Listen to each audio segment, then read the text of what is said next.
Hello, everyone. Welcome again. It's really good to see you it was good to see you this afternoon at opening exercises. And now for our discussion of the pre-read book. Once again, I'm Michael Gordon, Dean of the College, and I'm delighted, really delighted to see you all here. This is Jadwin Gym. That's where we are. This won't be the last time you come here, I hope. For many of you, and I mean our student athletes, this is a very familiar place. And how many of you are student athletes? Awesome. Everybody give them a hand.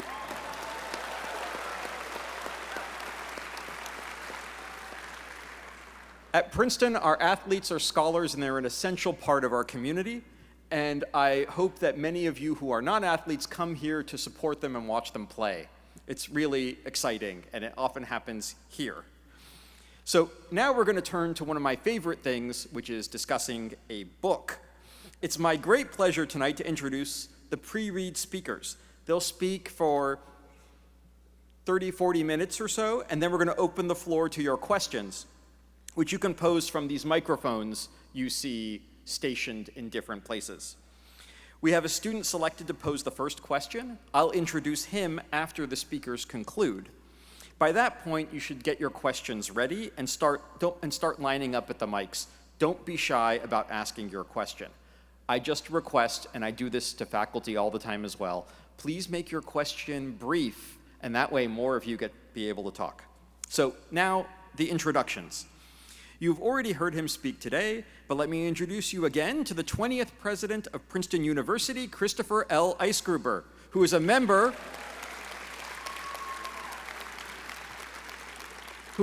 of the Princeton class of 1983. He took office as president in July of 2013 after 9 years as the university's provost. He's the Lawrence S. Rockefeller Professor of Public Affairs and one of the world's best-known constitutional scholars. Speaking with President Eisgruber this evening about her excellent book, which you all know well, The Worlds I See, Curiosity, Exploration, and Discovery at the Dawn of AI, is Dr. Fei-Fei Li of the Princeton class of 1999.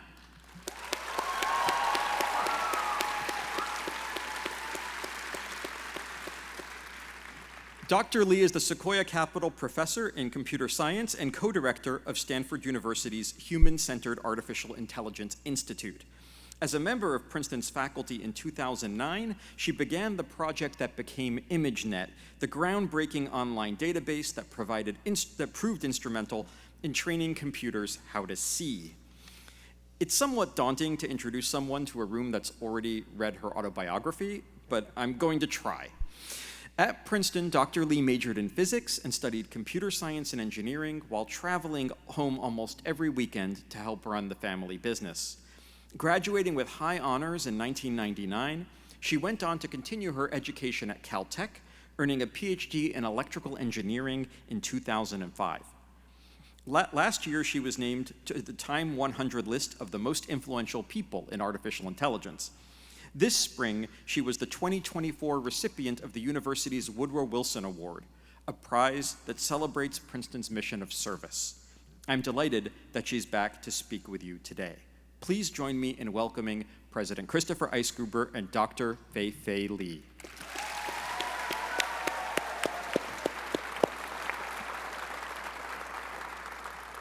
Well, Fei-Fei, let me start off by welcoming you back to Princeton and introducing you to the fabulous Princeton class of 2028.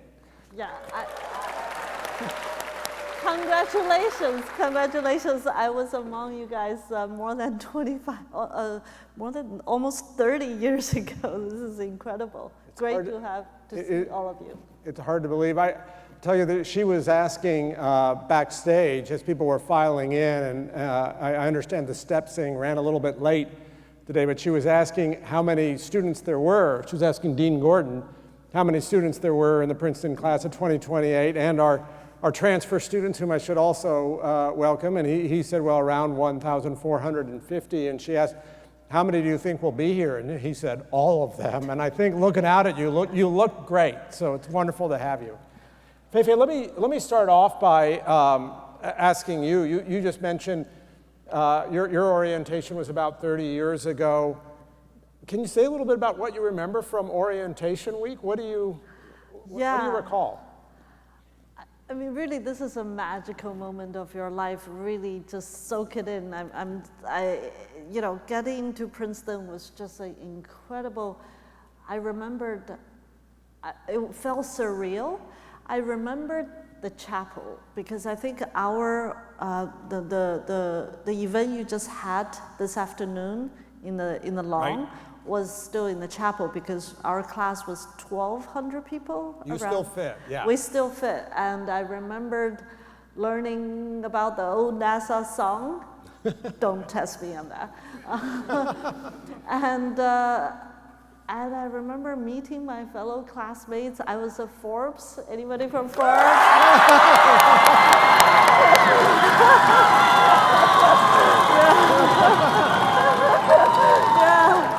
We're going to train her on these applause lines now. So, magical week. Just enjoy it. So, do you remember, did you have an assembly like this one? I don't think so. Yeah. We did not have a freshman read. There was a freshman read for a while, then it was discontinued, and then we brought it back. Mm-hmm. Maybe you could talk a little bit about what you remember of some of the courses that you took, both ones that may have been especially meaningful for you within your own field and faculty members who mattered, and then some of the liberal arts courses you might have taken beyond that. Right. Okay, so you're going to have so many different paths and journey and follow your curiosity. And I was just like you. I think what I really truly remembered is that this place was so full of the intellectualism that I was so hungry for, no matter which class I was taking. So some of the memorable class, of course, there is Physics 105. I don't know how many people signed up for that. It hasn't started yet. Yeah. So buckle up. I think it was nicknamed Death Mechanics. And I think the initial enrollment number was in the 300s, but by the time the semester finished, it was in the dozens or something like that. Whoa. So buckle up for that. I remembered OCHEM, organic chemistry.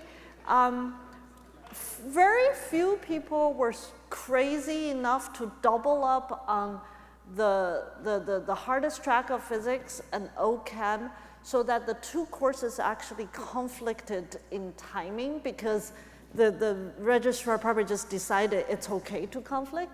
But there were about 8 of us who actually was hoping to take OCHEM and maybe Physics 203 or something like that together, that our professor, I think his last name is Professor Jones, our professor decided he'll teach a session at 7 a.m. And it was, I think OCHEM has two semesters, and I remember that was the hardest, I think it was sophomore year, the hardest year because I had to wake up so early. And especially in the winter days. And Feifei, do you have any advice about this for students as they think about their careers? Don't do that. No, that would be my advice. Don't do that. No, wait, hold on. But this is Princeton. If you feel passionate enough, you do that, you're going to find a passionate faculty crazy like you who would do that with you. So that's what happened. So I remember that class. I also remembered my first computer programming class. I don't remember the number. It must be like 117 or 126. And there walks in Professor Andy Yao, one of the Turing Award winners, teaching freshmen. And he started with writing this very complicated for loops in C. And I was like, wait a minute, what is this? I was so lost in my first class. So, and also in my book, I have to say, my freshman seminar. Are you guys taking freshman seminar? Great idea. Professor Eric Wischhausen. So I signed up almost a little bit randomly because I wasn't going to major in biology, but I was curious enough that that was one of the freshman seminars that looked close enough to biology that I was signing up for. And I actually wrote that moment in the book, right? It was freshman year, It was deep in the fall. I think it was November, I don't know exactly the day. And I came in with, I think our freshman seminar was kind of early in the afternoon, and we have a dozen of us or so. And then Professor Wichhausen came in, and he was dressed up, slightly more dressed up than normal, just a shirt. And he was so apologetic because he had to end that class early to go to his press conference for winning Nobel Prize that day. I was just like, what? You know, he was so eager for him teaching us the Drosophila, the fruit flies, was far more interesting than his press release or press conference. And of course, the last, couple more memory. Neil deGrasse Tyson, I was a physics major. One of our mandatory, you're a physics major, so we have mandatory class in astrophysics. And he was a co-teaching professor with Professor David Spergel. And he takes the train, I think at that time he was already the director of the planetarium. And he took the train every other week through the Dinky. And he would come in. The first thing he would do is to take off. At that moment, there's still a thing called watch.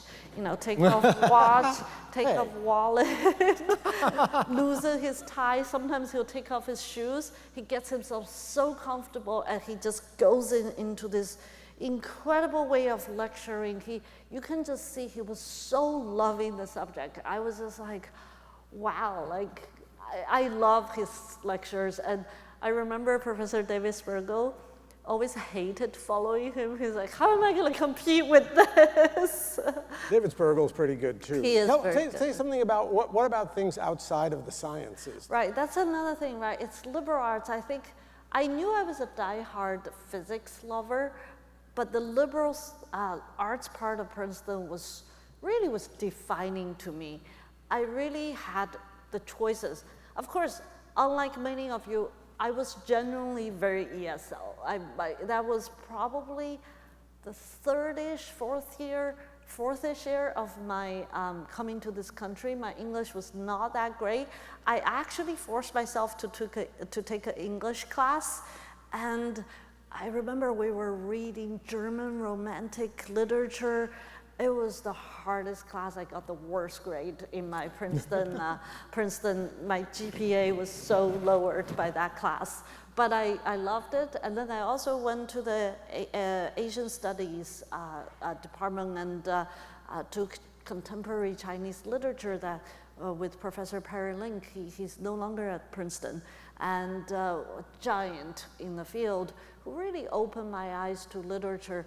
When I was writing this book, I think all my literature education, whether it's English and Chinese contemporary literature, really played a huge role in, I don't know, I had never expected that, but it really brought out some of the dormant, I don't know if it's learning or just the aesthetics for literary art. It really brought that out and helped me writing this book.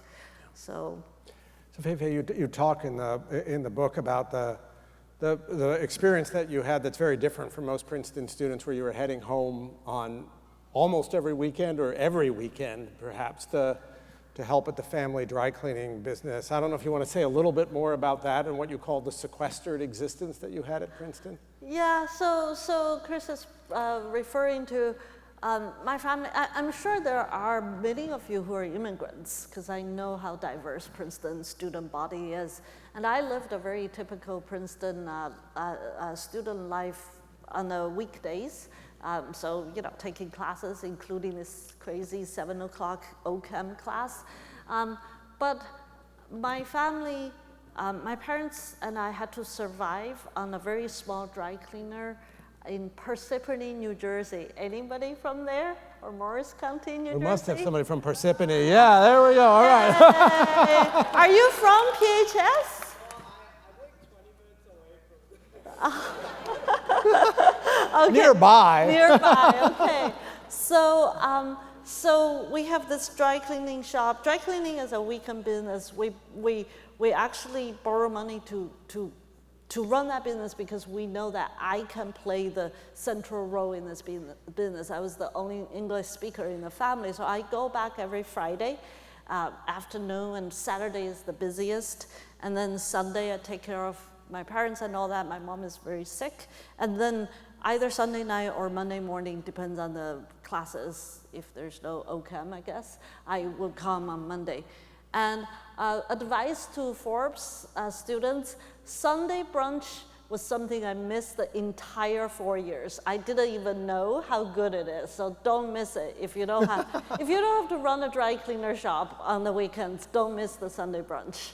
So maybe though, you described this, although one of the other things you mention in your book is you say you wandered into teas at the Institute for Advanced Study, right? Is that, yeah, no, that's not something I would have ever had the courage to do. So how did that happen, right? Because okay, yeah. First of all, if you live in Forbes, you can see the grad college, but yes, distantly across the Gulf. Right, but you can almost see the Advanced Institute, or like sort of. It's on beyond. A very clear day. Yeah. So from the upper stories, maybe. Maybe. I was a physics major, so IAS, Advanced Institute, or AI, Institute of Advanced Studies, is kind of a mecca of, you know, I really admire Einstein. I knew that he had, his American life was there. And at that time, I think I came in the middle of 90s where string theories were going through very exciting discoveries, like Ed Witten and those people were there. So I always knew that's a mecca. And some grad student, I think, in physics department told me that 3 o'clock Friday, sometimes there's teas and cookies in the, is it true, right?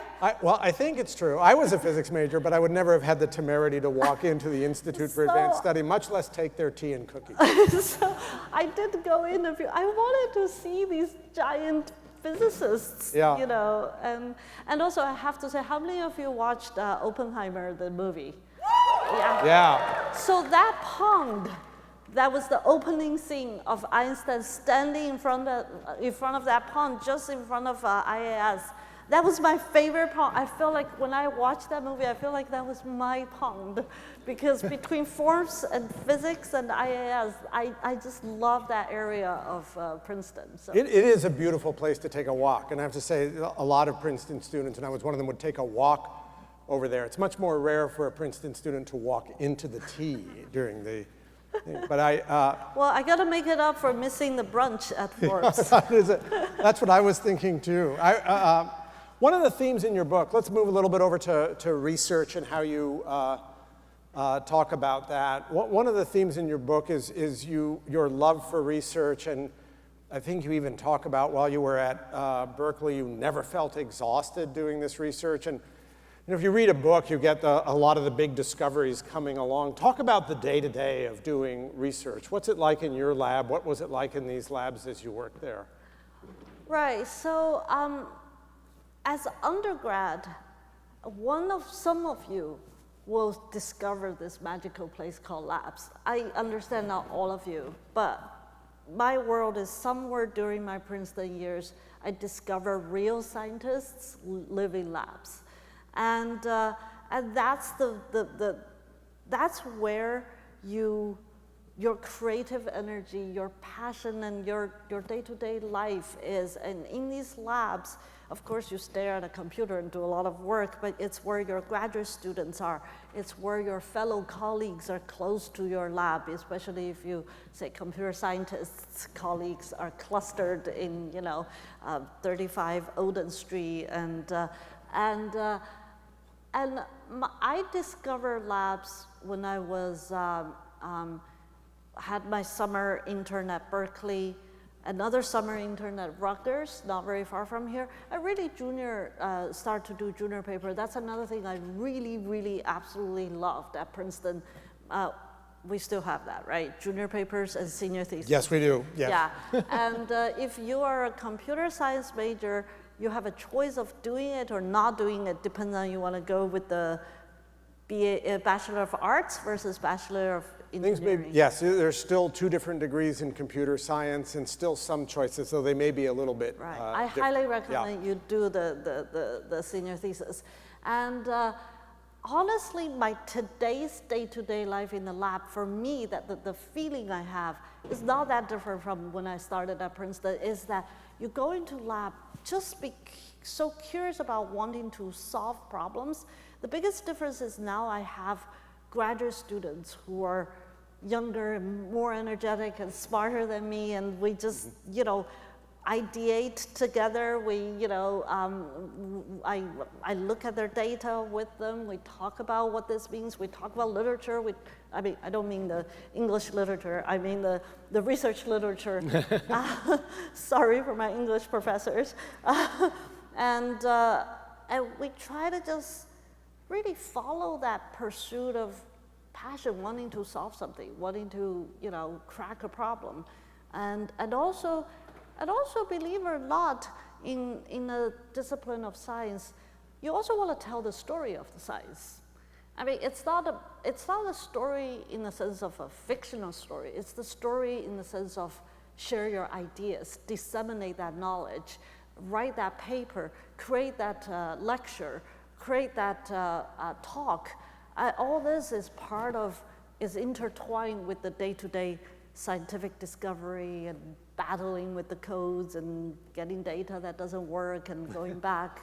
It's all part of it. You just mentioned getting data that doesn't work, and I hope you might talk a little bit about that, right? I mean, about whatever resources you draw on or the mechanisms that you have on the days that things don't seem to be going well, right? There's a passage in your book where you're talking about creating ImageNet when you were an assistant professor here, and you even say, the more I discussed the idea of ImageNet with my colleagues, the lonelier I felt, right? I mean, it was a big struggle. So when you're at that struggle and it seems like things are not going well, right? Or you're getting the wrong data, how do you cope with that and persist? What do you do?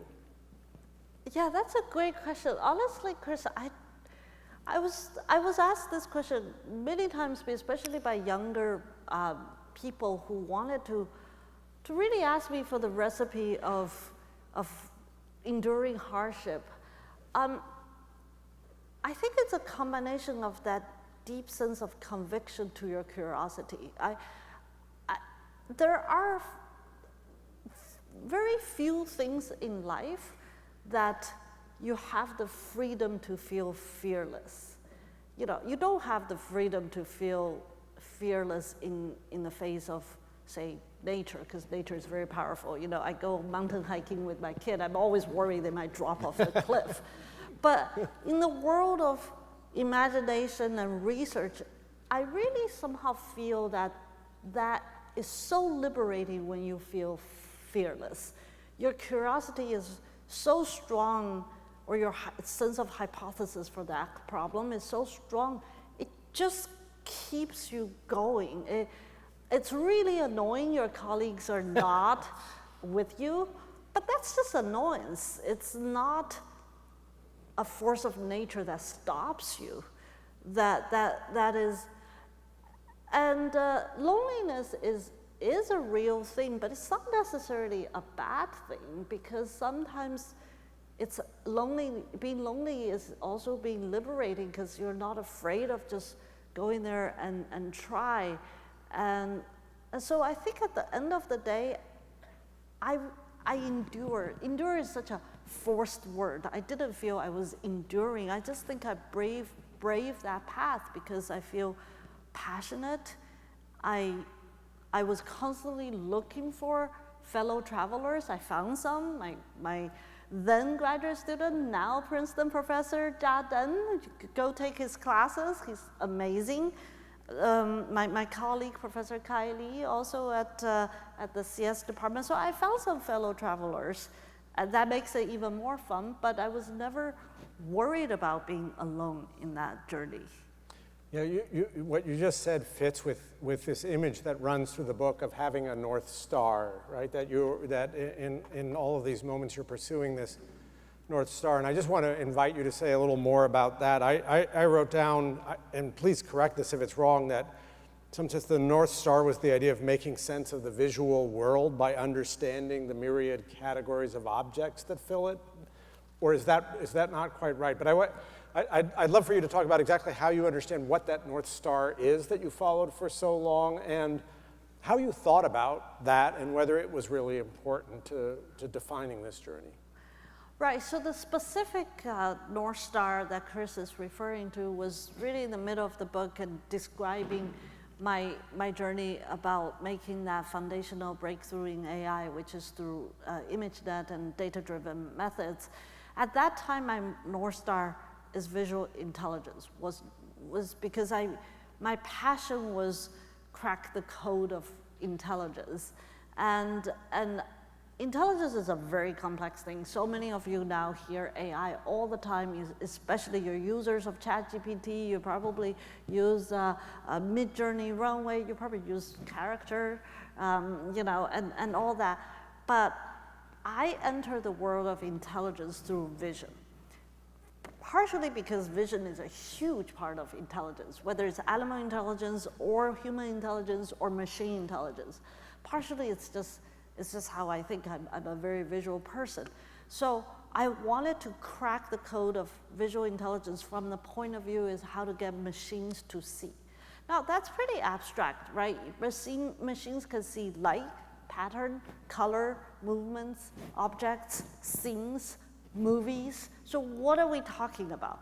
Well, that's when you become a scientist, you have to take a really big problem and start teasing it apart and understand what is the core problem to solve. Because if you don't define the core problem, you might be meandering.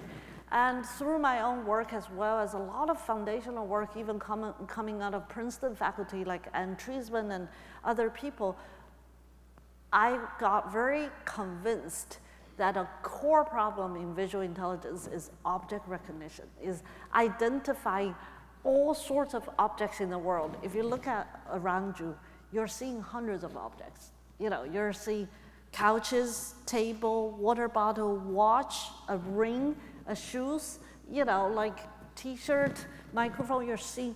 That's the unit of visual recognition, and that became my North Star.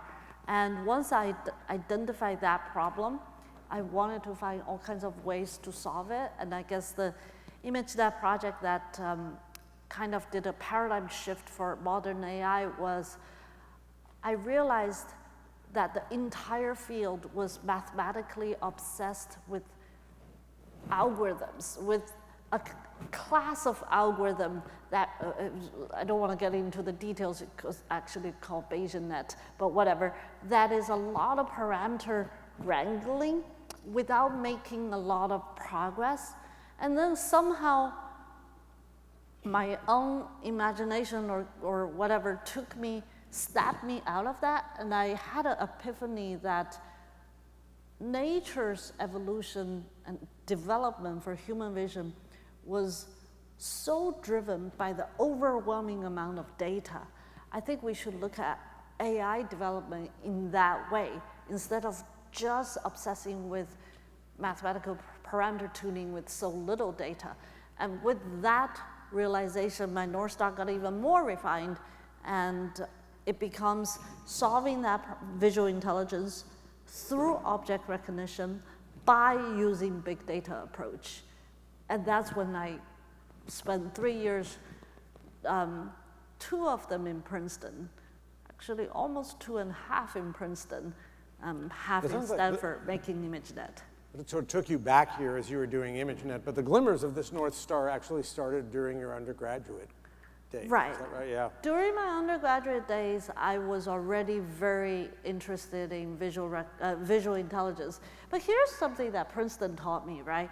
Like, I was telling you that when I was literally in your seat, what really made me love this place so much are the kind of intellectual audacity and energy.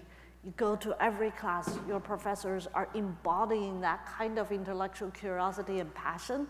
And so as a physics major, which you were too, one of the special things about physics is it is a discipline to force you to ask the most audacious question of nature. you're not afraid to look at the celestial bodies and figure out the laws of gravity, or to think about how do you define space-time, to go down to the subatomic structures of particles. So I think I was trained to not be afraid to ask audacious questions of nature. It just turned out that my own journey took me not to the atomic world, but to the world of intelligence. But I think what Princeton taught me about asking audacious questions and be fearless about it was still there. And for some reason, I took an image processing class in EE department. And that was the first opening of my entrance to the world of visual intelligence. So you entered this world of visual intelligence, and your work in many ways laid the foundation for this revolution in artificial intelligence that we are now living with. So I want to talk about AI and artificial intelligence with you for a little bit. And I should say, as we begin this, I told Fei-Fei yesterday that as I prepared for these questions, I ran across one article which she hadn't seen yet that referred to her as the Hermione Granger of the AI world, which I think is like one of the biggest compliments that could be paid to somebody working in that field. Say a little bit about what you think AI can do well, what it can't do at all, and what we should be worried about. How many hours do we have? Pick a part of it. Yeah. No, Chris, look, AI is astonishingly progressing at an astonishing speed. It's a young field compared to physics, biology, chemistry, let alone the humanities field, like philosophy is thousands of years old.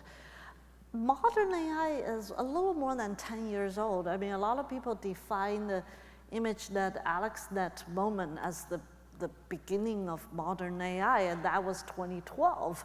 Even if you go back to Alan Turing daring humanity to think about the question of machines that think, that was about 70 plus years ago. So by and large, AI is a young field, yet is advancing extremely rapidly.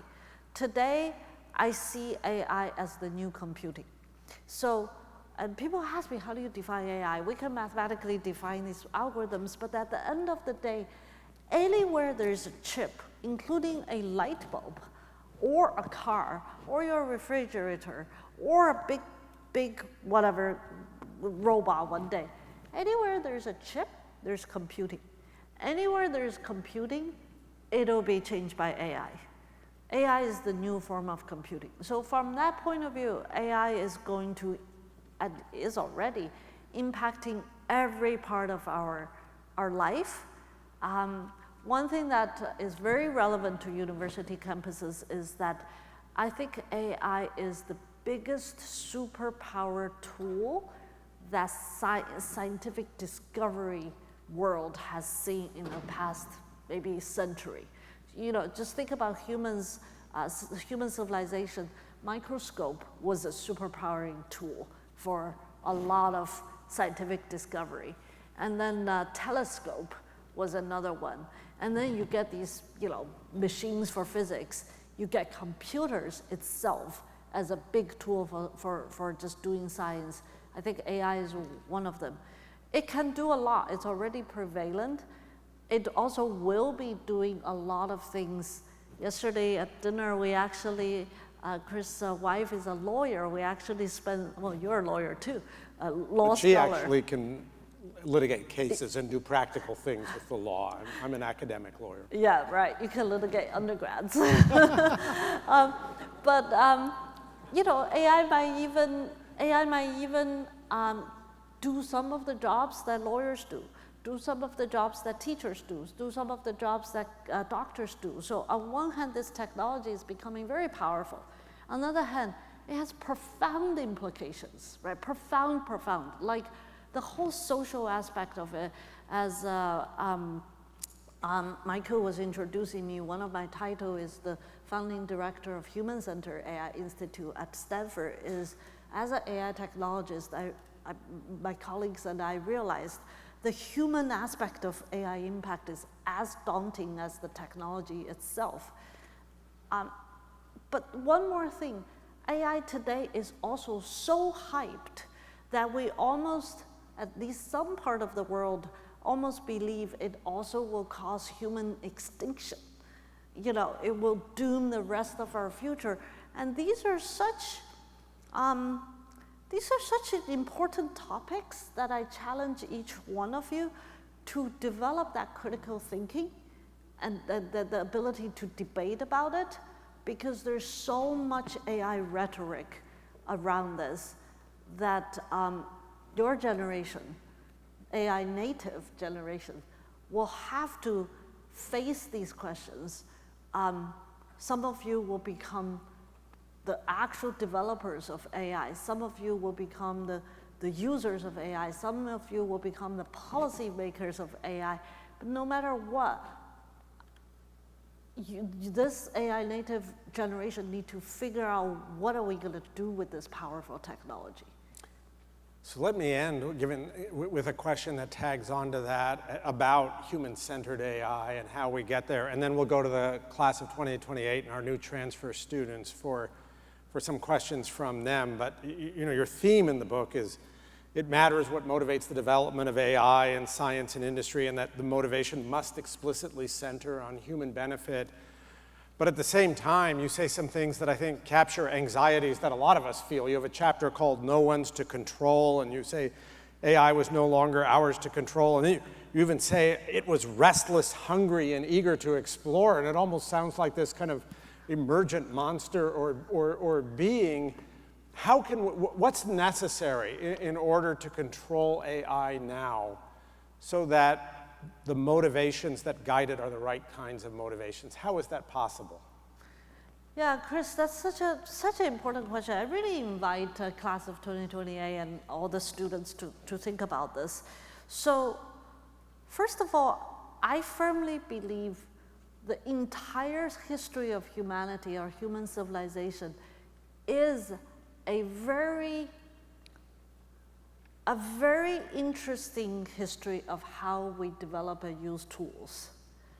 Like humans begin our civilization in the prehistorical days with beginning by using tools better than others, other animals, other tribes. And then we use tools to make our lives and our work better, but we also use tools to harm each other, harm ourselves, or unintentionally harm ourselves. So our relationship with tools is never lack of this tension. That tension is always going to exist. So how we write the AI history and the AI future is up to us. This is also why I firmly believe as an AI technologist, I have to stand up and call out that at least I individually as a technologist believe in the benevolent usage of the tool, believe in the governance of the tool, and believe in that if we can educate the next generation and the public with the benevolent usage, a responsible usage of the tool, we have a good future with this tool. As humans have demonstrated over and over again, we really do have we have an entire history of using tools in the right way. Otherwise, we wouldn't be modern society today, right? So I think that's the opportunity we have with AI. But you're right in feeling anxious. I feel anxious. You know, I'm just as much a user of AI as you are. And if this is not used responsibly, if this is not governed responsibly, we might be in hot mess from geopolitics all the way to individual user, the harm that will cause to individual users. And we can cite many of them. One anxiety you mentioned is the sense of machine overlord, is that you know, suddenly AI is going to emerge and try to just like slave all humans. I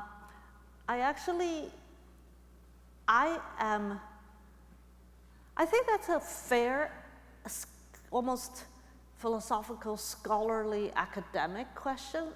First of all, I don't think any question is outside of the zone of academic exploration. So the freedom, academic freedom is, we have the freedom. So I wouldn't say this is a wrong question to ask. I think within especially higher education, whether you're a philosopher or computer scientist or whatever discipline, it is, some of you will find this question, the philosophical question of machine overlord, worth asking.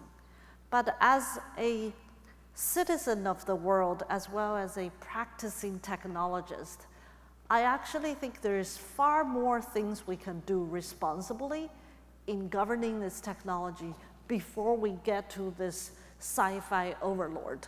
And these are the things that includes how we create an industry norm, how we create regulatory frameworks, how we educate the public. All of these are part of the measure to prevent that we just wake up one day with a machine overlord. Because we have done this. Look, this is a silly example, but it's also true. Today, every single car and car company has the ability to create a killer car. It really does. I can just alter the chip in the car, today's car program, and say, every 10 miles, the brake doesn't work. That will cause far more damage. But it doesn't happen. Why? Because human society has civic contract with each other. It has laws, it has industry norms, it has, it has these regulatory measures so that we are using tools responsibly. I mean, I'm not saying always, but I'm just saying our framework.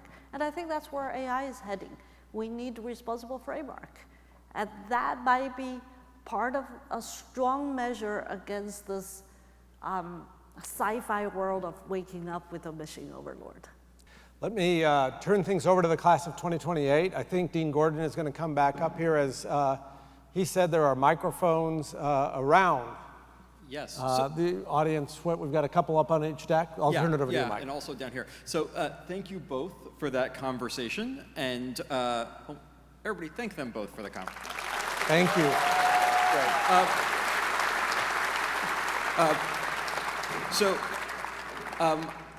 Our first questioner is going to be Nathan Yost. So he is, please step up to the microphone here. He's going to pose our first question. Nathan is a member of Yale College. And is a prospective major in mathematics or physics.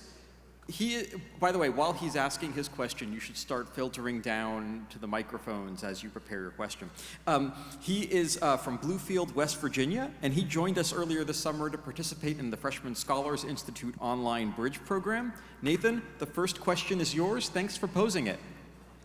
Hi, I just wanted to ask what advice you might have for members of the great class of 2028 who are going through significant struggles in both their personal lives and in their classes. So your question is advice for going through personal lives? Yeah, juggling struggles in both your personal life and academically, maybe with your family. What advice might you have for those students? Right. Thank you for that question. I hope that as you read my book, I was, with some encouragement, I was deliberately vulnerable to the readers to expose my own struggle as an undergrad during, of course everybody's struggle is different, but what emerged from my experience and even to today is that I realized that today I'm filled with the sense of gratitude to the people who are willing to help me, to the people who believed in me, but also to myself, who was willing to be open my vulnerability to people I trust, and to seek the resources that could help me. So if you read my book, you'll realize a lot has to do with my incredible high school math teacher, a trusted grown-up in my life at that time, as well as, my mom, who didn't speak or still doesn't speak English, but so believed in me more than myself.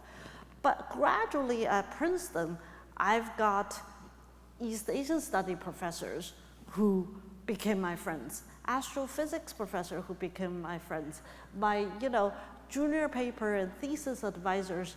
Maybe they're not friends, but they are the kind of mentors who would take me in if I struggle. And you will find friends, your classmates. I just think that combination of believing in yourself, but believing that there are people who are willing to help you, really did help me a lot. And once I experienced that, it gives me a sense of gratitude that almost created a positive reinforcement cycle that encouraged me to seek more help when I need, and also gain more confidence, knowing that I could go through this. Thank you, Nathan. I'm going to remind everybody to be brief because I see that there's about 7,000 of you who want to ask questions, and we don't have all night.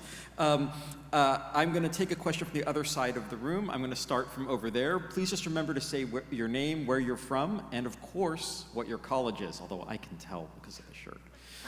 Hi, my name is Hassel Ross. I'm from La Paz, Bolivia, and I'm from Whitman College. So my question is, ChatGPT has been around for about 2 years now, and I feel like many educational institutions don't know how to handle this kind of technology. So what is, in your opinion, the most optimal way that a university or any other educational institution can handle it? Yeah, great question. I get that. I get asked that question a lot. I believe ChatGPT is a tool. So I believe that we should responsibly embrace tools. Now, I'm not going to be able to issue recipes for every specific case. For example, English versus essay writing, creative writing versus a lab report versus whatever summarization of a legal document. Every scenario requires possibly a different framework, responsible framework for using ChatGPT, but I firmly believe ChatGPT or just language models we're not gonna dial the clock back. It is a tool that really can help students from K-12 all the way to higher education and postgraduate studies, that we should responsibly embrace it.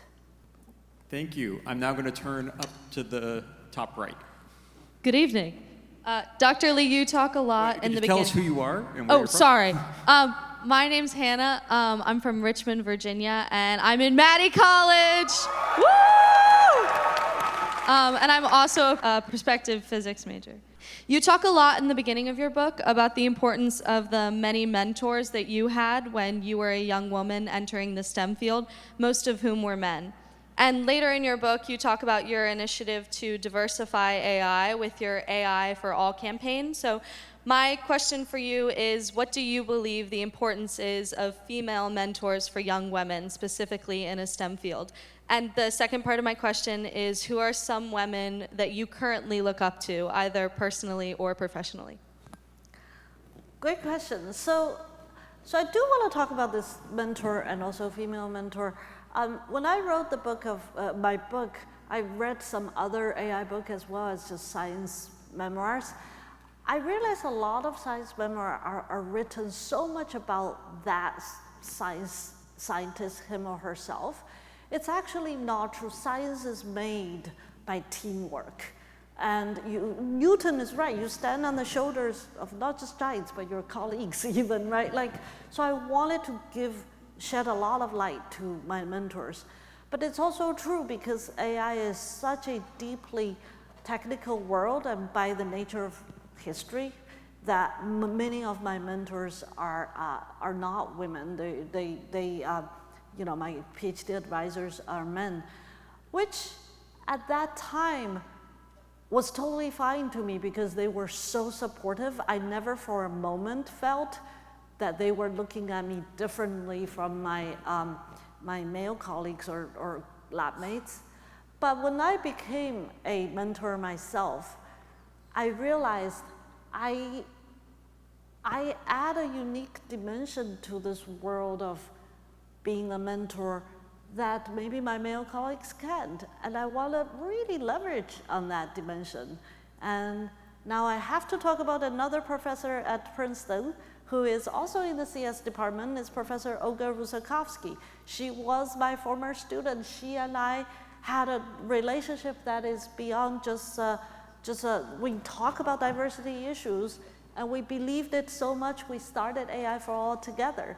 And I think that we played a unique role because of our own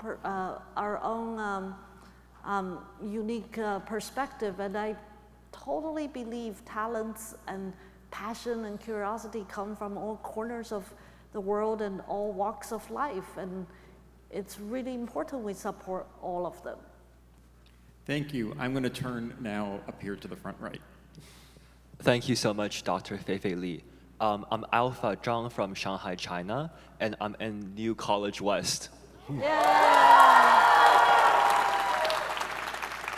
My question is, what are the 3 most important things you did in Princeton that contributed to your success? What are the 3 most pivotal turning point events during your Princeton career that contributed to your achievements? Thank you. Great question. I think one thing, number one, was that I was not going to let go any opportunity to satisfy my intellectual curiosity. Princeton is a buffet of intellectual possibilities and opportunities. It's an environment of learning, and every professor is just so amazing. I really felt I prioritized that. I just wanted to take all the classes, including the 7 o'clock OCHEM class. And that really was such a foundation. 4 years of that is just amazing. That's the number one thing. Second thing that Princeton has allowed me, and really it stayed with my entire life, is the openness to multidisciplinarity. You know, I was a physics major, but so what? I was in CS, I was in EE, I was in East Asian Studies. My junior paper, at that time, Professor Bill Bialik was not on faculty. He was at somewhere on Route 1, in the NEC lab. But I wanted to go work with him, so I did. So that level of here, you're going to be, when you go out to the world, whether it's the world of academia or industry or business, you're going to see the world put you in boxes. But here, you don't have to. You can go across and really develop that muscle and taste for multidisciplinarity. And I experienced that, and I carry that through my entire life. That's the number 2 thing. And number 3 thing, many of you will not have my Princeton experience. I really did not prioritize for social life. I'm sorry. I remember one of my residential advisor of upperclassmen said, it's the 3 S's. Do you still say the study, sleep, and social, and you can only pick 2 of them? Is that, okay, so maybe you can all do 3 of them. So I guess what I'm saying is, as much as my life was pretty hard, the dry cleaner and all that, I kind of did take care of my health. At least I slept. So, between social and sleep, I'm like, okay, look, physics is so hard, I need to sleep. So find a way to take care of yourself as well. All right, I'm going to go to the top center there. Hi, my name is Isabella, and I'm from Parkville, Missouri, and I'm in New College West. You mentioned briefly that robots have trouble making toast or tying a tie, and that the field has been somewhat stagnant like AI was for many decades. I was wondering what your educated guesses are on the next breakthrough in the robotics field, whether that includes AI or not. Oh, great question. I actually have a very strong guess. I don't know how educated it is. just a couple of months ago, I gave a TED Talk. So you might have watched my TED Talk. Is that, if you haven't, since you're interested in this question, go watch my TED Talk. It's on the topic of spatial intelligence. It's really about using vision-based, but it's multimodal, vision-based or primarily vision-based AI to truly tackle the problem of understanding the physical 3D world. And I think that is a linchpin technology for robotics, because robotics is basically embodied agents. Humans are embodied agents. We're embodied intelligent agent, and robots, to do all those things, have to be embodied intelligent agent. And the interaction an embodied intelligent agent has with the world is through the 3D physical world. You have to know the shape of this bottle in order to know how I can open my hand to grab it, and how heavy it is, how much force I should apply. And all that is spatial intelligence. So I do think that robotic revolution is coming. I don't know if I don't think it's coming next year, but I think it's coming. I used to not think it's gonna come in my lifetime. I actually do believe today the watershed moment will come in my lifetime, because we are now actively working on spatial intelligence, and that will unlock robotics. At the risk of seeming to be a favorite, picking out one college in particular, I'm going to go to the front center here. All right, hi, I'm Isaac Bernstein. I'm from Pittsburgh, Pennsylvania. I'm also a member of New College West. Awesome. So I was wondering if there were a field or aspect of civilization that you feel AI should take a more predominant role in, or a field that AI doesn't have a role in that you feel like there's a purpose that it could be used for? Great question. So AI is such a horizontal tool. First of all, I'm very excited for AI's role in scientific discovery. I think it's such a powerful tool that it can superpower so many scientific disciplines. Many of you might remember last year, the US National Lab had a breakthrough in fusion, right? Fusion technology. Do you know what was the main reason to this breakthrough? It sounds like a physics breakthrough. It's actually powered by machine learning. And so I think if AI can play an even bigger role in scientific discovery, whether it's drug discovery or understanding the atomic world or new chemical, discovering new materials, or even mapping out our biodiversity, or climate sciences, I think AI can play a huge role. Did you also ask what AI shouldn't play a big role?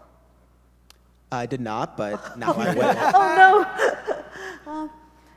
Oh God, I didn't mean to put that question in your mouth. But there are, for example, my research does a lot of my applied research is in healthcare. And my life also has a lot of intimate understanding with the healthcare system because of taking care of my mom. And I firmly believe AI can be a very powerful tool for healthcare delivery and also, medicine in general. But this is an industry whose mission at the bottom of its heart is humans taking care of humans. That's what healthcare is about. And there are places where no machine can go when a human needs a human, whether it's a loved one or a professional one or a team of the combination. And I think that's where we know that AI will never replace our humanity. I'm going to turn to the top there on the left. Hi, I'm William Parson. I'm from Frederick, Maryland, and I'm from Rocky. Yay!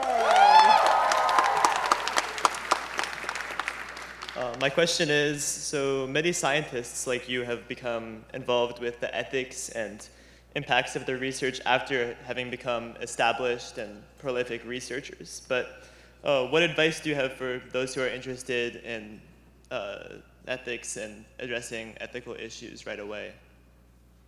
What was your question? I missed the question. What advice do you have for those who are interested in addressing ethical issues in, say, AI or any other field right away, as opposed to after Right. Okay. Great. Great question.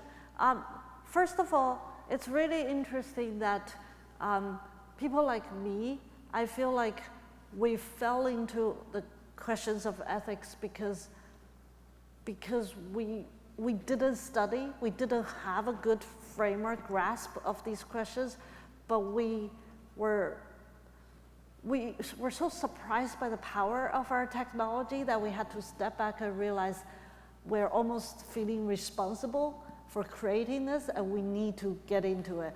I was literally on stage with Professor Jennifer Doudna, the Nobel laureate for discovering CRISPR, and that was before her Nobel Prize. We were talking about it. Literally, we had the same journey that when you created a technology or science so powerful, you feel that personal and social responsibility for getting into ethics in the aftermath. But now that for young people like you, your generation, I keep saying, is AI native, you're gonna see that impact, and this is perfect moment in the liberal arts education that you can combine that interest in technology with the ethical, philosophical, social education that gives you a much more structured, a more profound tool to think about these questions, way better than I have ever done, because I've taken 0 classes of ethics when I was a Princeton undergrad. So start now. I'm going to turn over here. Hi, my name is Yu Chen. I'm from Shanghai, China, and Singapore. I'm a member of Forbes College.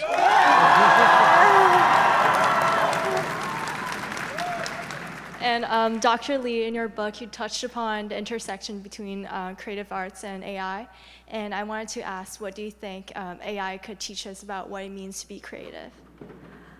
Yeah, this is such a great question. I think the tension between today's AI and creativity is actually one of the most talked topic, and it's a very multi-dimensional topic. On one hand, I'm meeting so many artists, whether it's visual or literature, movies, music, who are now seeing the power of AI to expand their aperture, to seed their creativity, to be a tool that can get them to a place that they couldn't get to earlier, or to just even mundanely accelerate their development of ideas.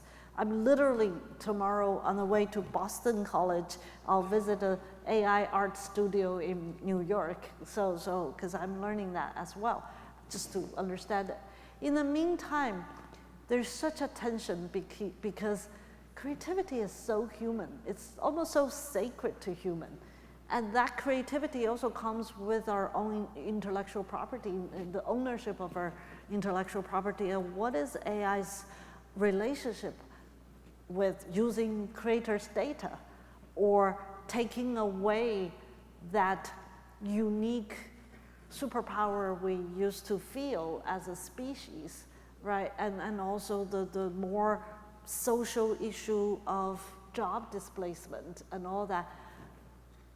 It's a very complex issue. I really encourage, for those of you who are creators, have a creative mind, I do encourage you to look at AI as a tool. But for those of you who are thinking about creativity as a human expression, as a economic, a way of your economic future, also confront the issue of, is AI infringing or unintentionally hurting people and workers? So, complex issue. Thank you. I'm going to turn over here. Awesome. Okay. Hello, Dr. Lee. It is very cool to be talking to you. I'm Eliana. I'm from New Jersey. I actually live 15 minutes away in Plainsboro. I'm a prospective math Orphe Orcos major, and I am a proud Yay Yeti. So, yeah. So I'm also interested in both AI development and AI safety, but there are some things about the field that I guess concern me. Most notably, like I'm sure you know about, like last year, that 6-month letter that called for a pause on AI development that was signed by people like Steve Wozniak and Elon Musk and Yoshua Bengio. So I guess my question is, I do think if AI development happens, it should be human-centered, but do you think it is wise to continue with AI development, at least in the near future? And more broadly, how does one be an ethical AI developer when the field is so uncertain? Yeah, great question. By the way, you probably noticed I didn't sign that letter. Every single one of them who signed the letter did not pause doing AI. I think we have to call out that irony. I don't think any of the business owners or founders or executives who signed that letter paused their business. I don't think the faculty who signed the letter paused the development of anything in their lab. So it really speaks of this tension, right? Like, what's our relationship with our innovation and our tools, and how as a society we govern it? I do not believe pausing a upstream fundamental development of research is the right way to go, because I do believe this science and technology is part of our human curiosity, it can do good. But I do believe downstream, we have to lean in regulating and governing this. And I don't think if you or anyone, myself included, feel so passionate about it, I think action is more important than anything. Just lean in and be that responsible person, create that responsible framework. You start a business that you feel proud can responsibly develop and use AI. So I would encourage young people who feel so strongly, who loves AI, who is concerned about AI's usage, take the position of, I want to be part of the solution. I'm going to do the incredibly unpopular thing of calling on the last questioner. So I'm going to go up to the top left. Thank you. Hi, Dr. Lee. My name is Khadijah. I am from Silver Spring, Maryland, not too far from DC, and I'm a proud Butler Bee.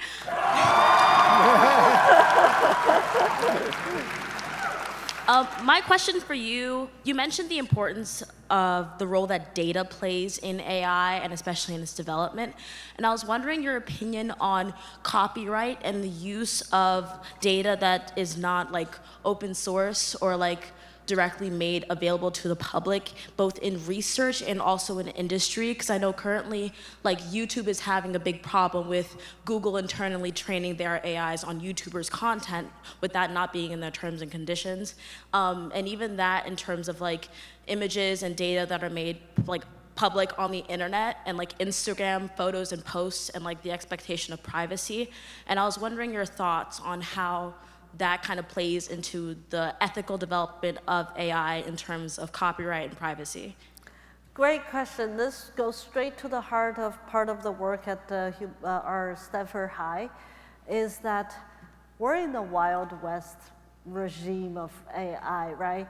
The problem right now is laws haven't followed up yet. This goes to your discipline, actually, is that technology is moving so fast. Laws tends to be reactive. It probably, to a large degree, should be reactive. But right now, I am immensely interested in the ongoing litigation. You know, OpenAI versus New York Times, Getty Image versus Midjourney.